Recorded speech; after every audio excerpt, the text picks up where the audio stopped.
the bird dog exercise. And it's called the bird dog exercise because it looks like a dog pointing at a bird.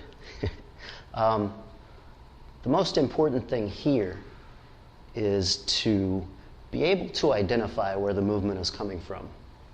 The biggest mistake I see made when people do the bird dog exercise, which is here,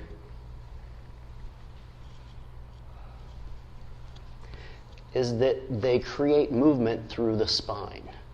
So it looks like this.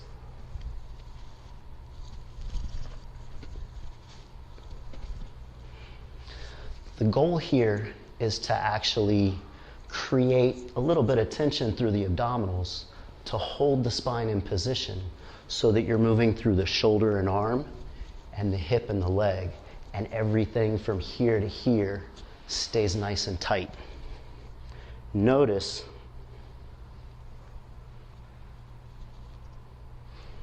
the position of my spine should not change